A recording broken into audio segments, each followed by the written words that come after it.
მოვამზადოთ საქონლის ენა. ძალიან გემრიელია.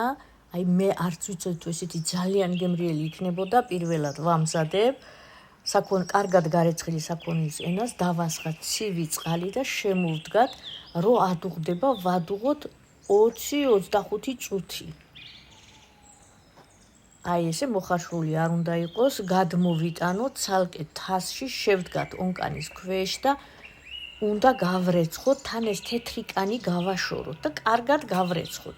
მერე დავასხათ მდუღარე წყალი, ისე რომ იფარებოდეს კარგად, ხახვი, ნიორი და დაფნის ფოთოლი დავამატე, ეს ხარშვაშიც შეგიძლიათ დაამატოთ, შემოვდგათ და ვხარშოთ მზაობამდე. მანამდე ჩვენ ქინძი დავჭრათ, გაყვავებული ქინძით დავამატე, იმიტომ რომ არომატული იყოს, ნიორი, ქინძი და მარილი დავნაყოთ. მარილი გემოვნებით დაამატეთ, დამოკიდებულია რამდენ წყალს გამოიყენებთ.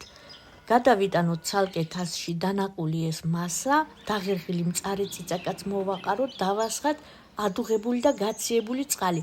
ცოტა ლიმონი უკეთესია, მაგრამ მე ცოტა ძმარი დავამატე, ლიმონი ამ წუთში არ მქონდა. უკვე მოხარშული ენა, აი თავისუფლად ძალიან რომ დარბილდება, ეს შეიძლება 2 საათი დასჭირდეს და შეიძლება 2.5 დამოკიდებულია რამდენად ახალგაზრდაა ენა.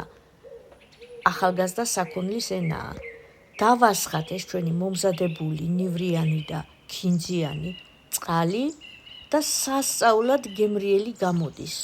დამიჯერებთ თითებს ჩაიგვნედავთ.